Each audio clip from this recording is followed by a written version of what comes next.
Praise the Lord. வேதாகமத்தை தியானிப்பது எப்படி என்கிற 2வது பகுதியில நாம இன்னைக்கு வேத வசனத்தை படிக்கும் பொழுதோ தியானிக்கும் பொழுது சில ஃபார்முலாஸ் அல்லது பிரின்சிபலை நம்ம அப்ளை பண்ணுவோம் அல்லது ஃபாலோ பண்ணுவோம். அது என்ன? அதை தான் நம்ம இன்னைக்கு பார்க்க போகிறோம். இதுக்கு நான் ஒரு 3 எக்ஸாம்பிள் அல்லது விஷயத்தை சொல்ல முடியும். முதலாவதாக ஆப்பிள், 2வதாக பனானா அதாவது வாழைப்பழம், 3வதாக கோகனட் தேங்காய். இந்த 3ஐயும் நீங்கள் மனதில் வைத்துக் கொள்ளுங்க. ஆப்பிள் நம்ம எப்படி சாப்பிடுவோங்க? ரொம்ப ஈஸி. கழுவிட்டு எப்படி சொல்லுவோம், அப்படியே சாப்பிடுவோம். ரொம்ப ஈஸியா சாப்பிடுவோம். அதே போலதான் சில வேத வசனங்களை படிக்கும் பொழுது நம்மளுக்கு உடனடியாக அதனுடைய அர்த்தம் தெரிய வரும். எப்படி நம்ம ஆப்பிளை ஈஸியா சாப்பிடுவோமோ அதே போல இந்த வேத வசனத்தை படிக்கும் பொழுது நம்மளுக்கு என்னது அர்த்தம் தெரியும். நாங்க எடுத்துக்காட்டு சொல்லணும்னா எபேசியர் 5ஆம் அதிகாரம் 25ஆம் வசனத்தை என்ன சொல்லியிருக்கு? புருஷர்களே உங்கள் மனைவிகளின் அன்பு கூறுங்கள், அப்படியே கிறிஸ்துவும் சபையில் அன்பு கூர்ந்து. இந்த வசனத்தை படிச்ச உடனே நம்மளுக்கு அதனுடைய அர்த்தம் தெரியுதா இல்லையா? ஆமா. இதே போலதான் சில வேத வசனங்களை நாம் படிக்கும் பொழுதே இலகுவாக நம்மளுக்கு அர்த்தம் தெரிய வரும். அதாவது ஆப்பிளை எப்படி சாப்பிடுவோமோ அதே போல நம்மளுக்கு அர்த்தம் தெரிய வரும். 2வது விஷயம் பாத்தீங்கன்னா வாழைப்பழம் சாப்பிடுது.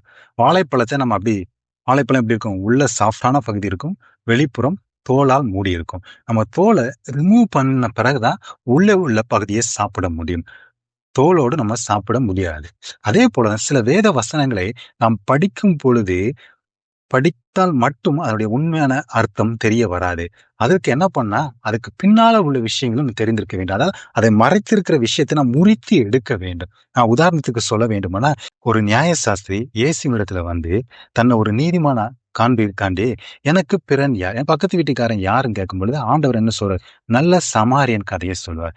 அந்த கதையை சொல்லி முடிச்சுட்டு கேட்பாரு, யாரு நல்லவன்? அந்த 3 பேர்ல ஒரு லேவியன் வந்தான், ஒரு ஆசாரியன் வந்தான், ஒரு சமாரியன் வந்தான்.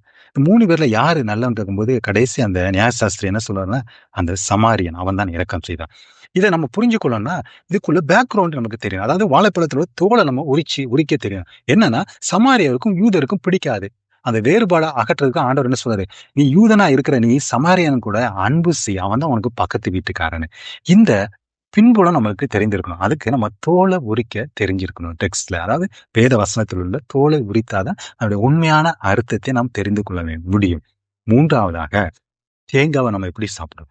தேங்காவை அப்படி கடிச்சு சாப்பிட முடியாது. அதை பிரேக் பண்ண உடைக்கிறதுக்கு சில டூல்ஸ், அரிவாள், கத்தி இதெல்லாம் யூஸ் பண்றோமா இல்லையா? அதே போலதான் சில வேத வசனங்களை நம்ம உடைத்து அதாவது இன்டர்பிரேட் பண்ணும் பொழுது சில டூல்ஸ் நம்ம யூஸ் பண்ணுவோம். கங்கார்ட் யூஸ் பண்ணுவோம், டிக்ஷனரி யூஸ் பண்ணுவோம், இன்டர்பிரேட்டர் யூஸ் பண்ணுவோம்.